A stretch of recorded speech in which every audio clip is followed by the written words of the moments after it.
Assalamualaikum warahmatullahi wabarakatuh. Perkenalkan, nama saya Bella Aldama Widiana, NIM 40118020 dari kelas Ekonomi Syariah. Di sini saya akan menjabarkan penjelasan mengenai studi pendahuluan dan kajian pustaka dalam mata kuliah metodologi penelitian. Langsung saja. Ada 3 konsep yang berkaitan dan biasanya 3 konsep tersebut dipakai seorang peneliti dalam sebuah penelitian. Yaitu 3 konsep diantaranya pendahuluan, kajian pustaka, dan kerangka konseptual. Langsung saja. Yang pertama adalah komponen pendahuluan. Itu ada beberapa poin, yaitu penjelasan mengenai alur pikir, pemilihan topik, dan area riset. Di dalamnya seperti latar belakang, ruang lingkup, batas-batas riset, asumsi yang digunakan, tujuan umum riset. Elaborasi itu adalah kecermatan dalam meninjau terhadap perpustakaan dalam bidang yang dikaji atas riset terdahulu. Kemudian dalam pendahuluan juga menggambarkan tentang hubungan antara hasil kepustakaan dan kerangka konseptual yang dikembangkan. Nah, maksudnya pendahuluan itu apa? Yaitu pendahuluan penjelasan alur pemilihan topik saat memulai penelitian atau permulaan awal mengenai suatu topik yang nantinya akan dibahas, dan di dalam pendahuluan itu biasanya terdapat latar belakang, ruang lingkup, batasan-batasan suatu masalah, rumusan masalah, tujuan penelitian. Nah, kemudian di dalam pendahuluan yaitu meninjau kecermatan atas review referensi suatu bidang yang dikaji dalam penelitian terdahulu. Dan juga di dalam pendahuluan juga menggambarkan hasil kepustakaan dan kerangka konseptual yang dikembangkan. Nah, selanjutnya yaitu komponen kerangka konseptual. Ada beberapa poin juga yang harus diingat, yaitu mengemukakan kerangka teoritis yang dipakai dalam penelitian. Kemudian mendeskripsikan hubungan antara masalah yang diteliti dan kerangka konseptual yang dipakai. Kemudian, ketiga, menjelaskan hubungan antara kerangka teoritis dan penelitian terdahulu. Maksudnya, apa sih kerangka konseptual itu? Kerangka konseptual adalah sebuah kerangka yang menjelaskan konsep pada asumsi teoritis yang kemudian menggunakan istilah unsur dalam objek yang akan diteliti serta menunjukkan adanya hubungan antara konsep tersebut. Jadi, memiliki keterkaitan antara konsep satu dengan konsep lainnya. Dan tujuan dari kerangka konseptual itu untuk memudahkan peneliti dalam menentukan pertanyaan-pertanyaan mana yang harus dijawab oleh penelitian yang sedang dilaksanakan dan bisa mengetahui bagaimana menggunakan prosedur empiris sebagai alat untuk menemukan jawaban dari pertanyaan tersebut. Empiris itu bisa dikatakan fakta yang ada, fakta yang nyata. Nah, di dalam kerangka konseptual itu, di dalamnya berupa hasil sintesis, hasil gabungan dari proses berpikir deduktif itu berasal dari mengaplikasikan dari teori penelitian terdahulu biasanya dan proses berpikir induktif yaitu fakta yang ada atau empiris.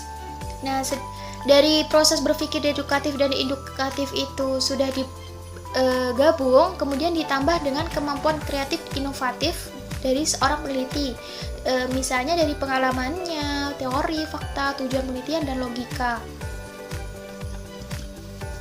Nah, selanjutnya yaitu komponen kajian pustaka. Ada beberapa poin juga, yaitu melakukan theoretical mapping, yaitu konsep teori dari karya terdahulu dalam tema yang sedang diteliti, dan bukan sekedar menjelaskan komponen pada tema secara berdiri sendiri. Kemudian menggambarkan theoretical mapping dari karya terdahulu, baik dalam ranah subjek maupun lokasi penelitian. Maksudnya, apa sih dari kajian pustaka itu? Kajian pustaka itu berarti mendalami, mencermati, menelaah, dan mengidentifikasi bahan kepustakaan. Kajian ini penting karena akan memberikan jaminan bahwa penelusuran jawaban terhadap masalah penelitian yang diajukan oleh seorang peneliti telah melalui alur logika yang koren, fakta yang ada sesuai dengan bahan kepustakaan yang diperoleh seorang peneliti. Nah, manfaat dari kajian pustaka itu ada beberapa, yaitu peneliti akan memperoleh kepastian apakah masalah penelitian yang akan dikaji lebih dalam atau belum dalam memperoleh jawaban secara tuntas. Dan peneliti akan menemukan berbagai masalah penelitian yang sangat potensial untuk dikaji lebih lanjut. Selanjutnya, peneliti akan merasa dituntun dalam mencari jawaban masalah penelitian.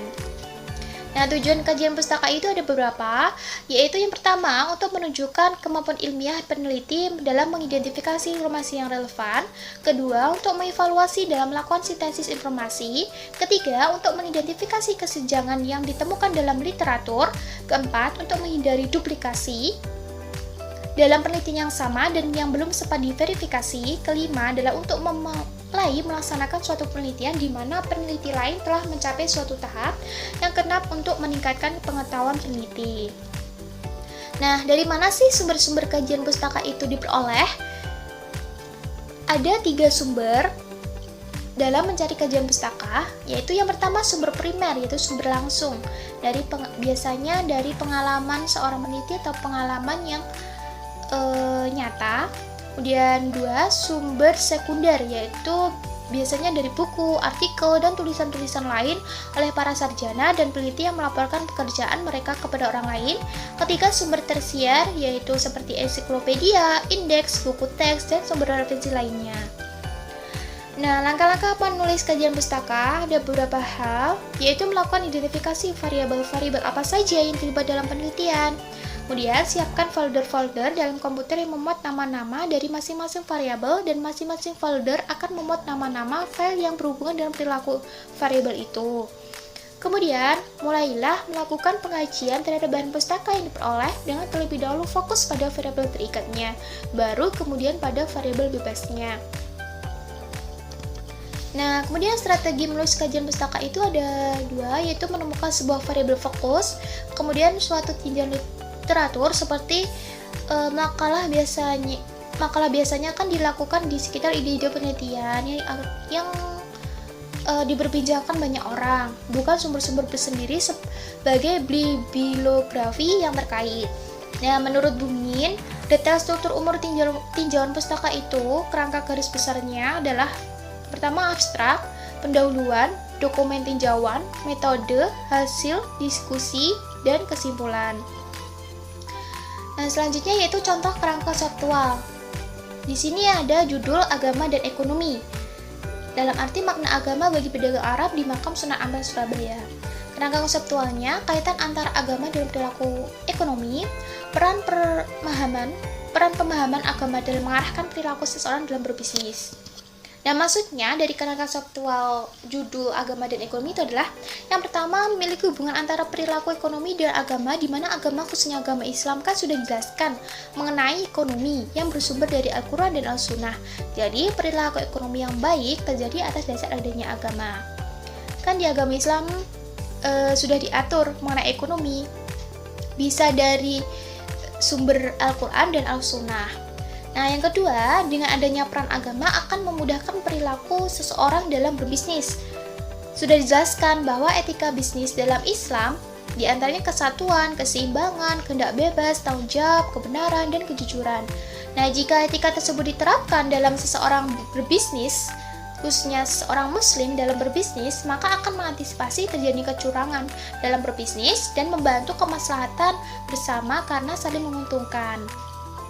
Jadi, etika bisnis dalam Islam itu sebaiknya dapat diterapkan dalam berbisnis agar memiliki keberkahan tersendiri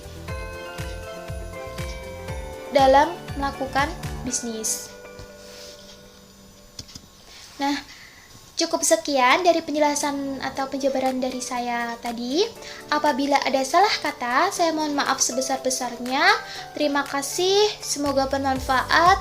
Dan akhirnya, wassalamualaikum warahmatullahi wabarakatuh.